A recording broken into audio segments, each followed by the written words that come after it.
Hi everybody.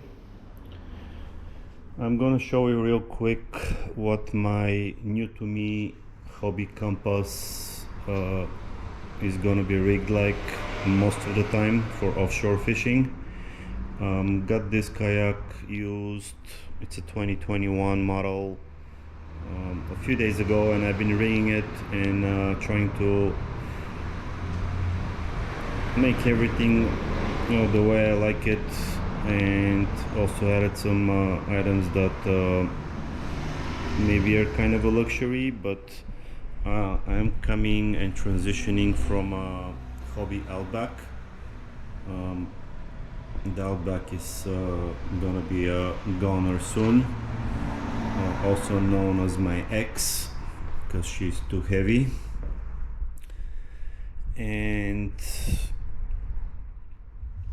as everybody knows, the Outback has all the bells and whistles and a lot of strapping points, pretty much everything that you would need.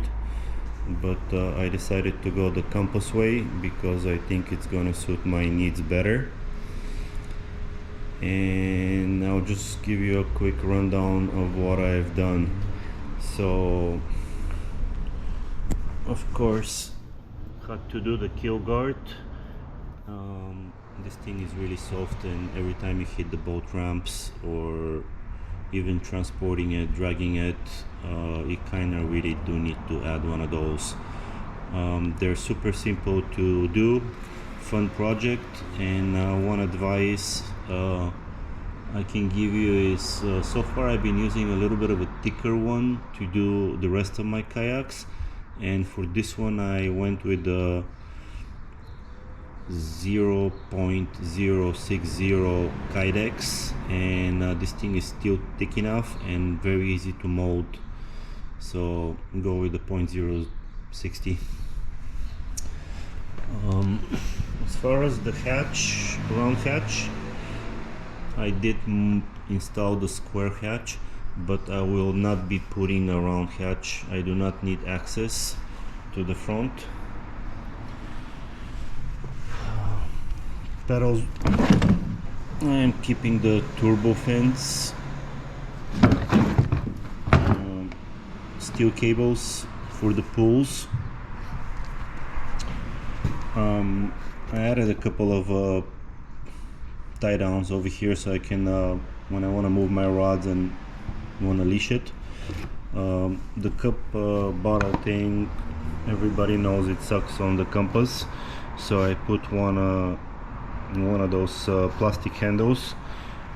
The Nalgene bottle doesn't really fit in there unless you put maybe a washer underneath. I only put a backing washer inside the kayak, but if you want to put maybe like a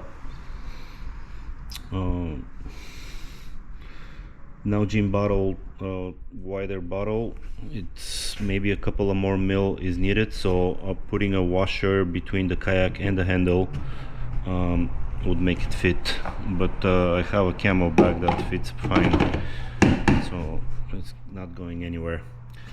The round hatch was gone. I needed a square hatch, and I went with the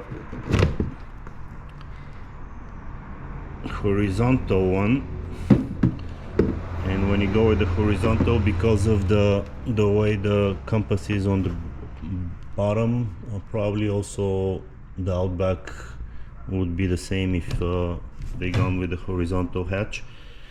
A lot of people say the bucket fits inside without a problem. Mine did not, and a lot of people have the same problem, so I had to discipline it a little bit with the heat gun and smooshed it from a little bit from the sides, so now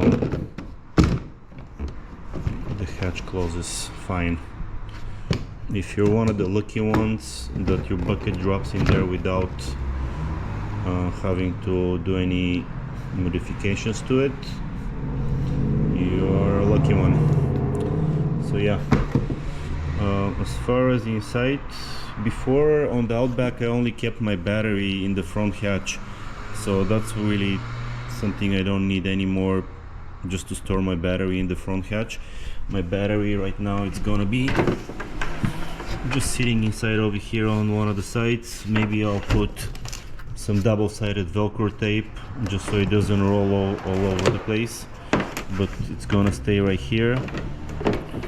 On this side I have my bilge pump and some towing rescue rope just in case. I already had to use it to save some boaters some time ago.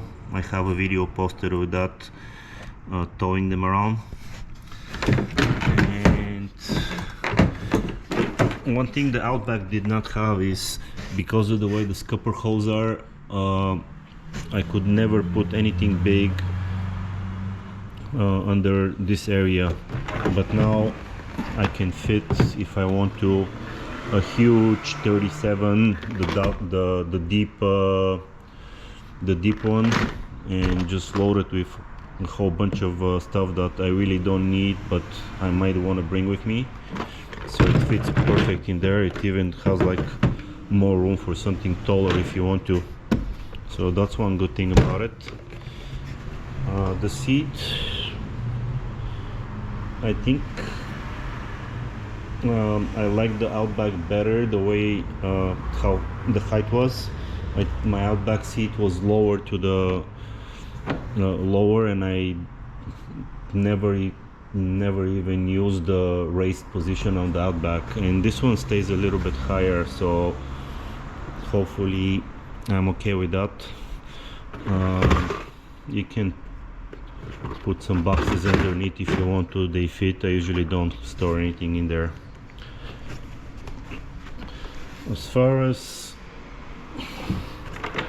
fish grips, they're just gonna have to stay around here until I figure a place for them.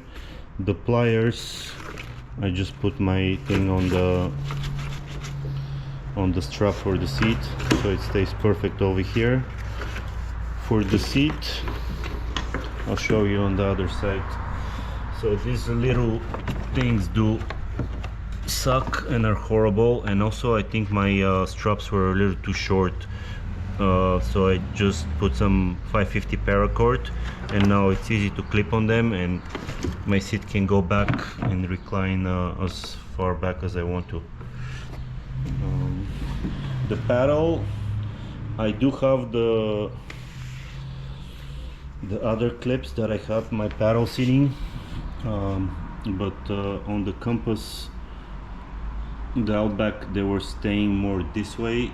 On the Outback, on the Compass, they go up, so if I want to rooftop it upside down, it's gonna be on the way. So I think I'm gonna stay like this with the annoying kind of leash to strap my paddle.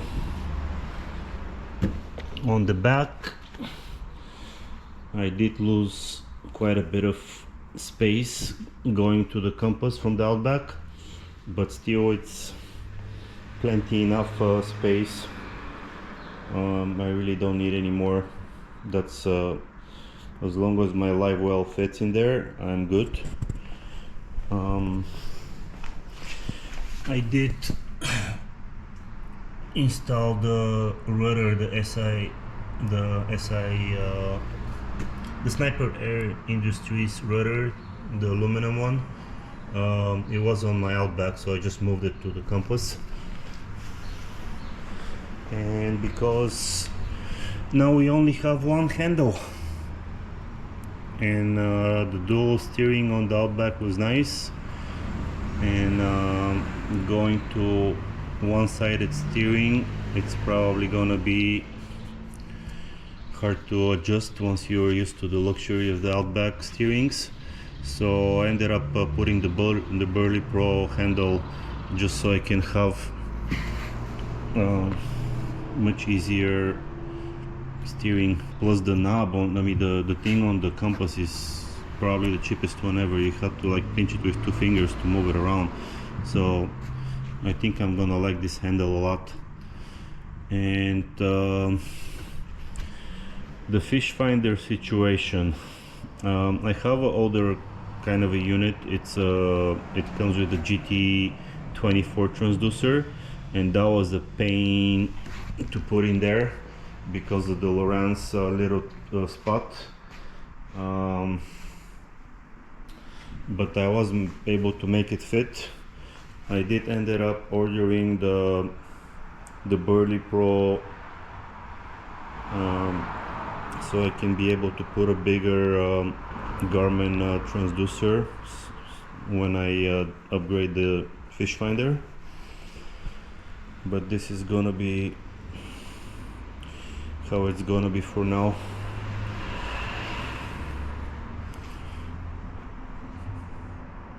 Very simple, not a lot of gadgets, but it's all that I need.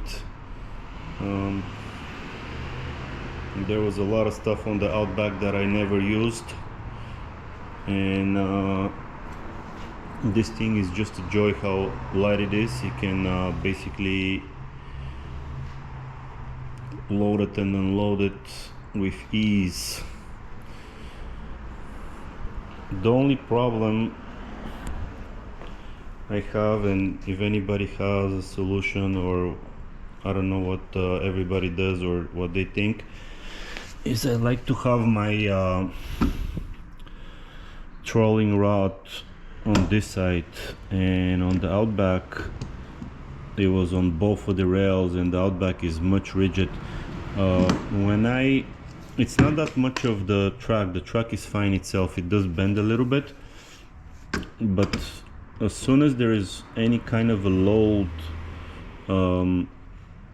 either from my from bouncing the bigger weight for trolling for halibut or anything, and or if I try to move the mount a little bit, the whole kayak, I can see the whole thing flexing from over here, and it's kind of sketchy. So how do you guys, and what kind of trolling holders are you using? If somebody can recommend me something, that would be great, and that's the only problem I have.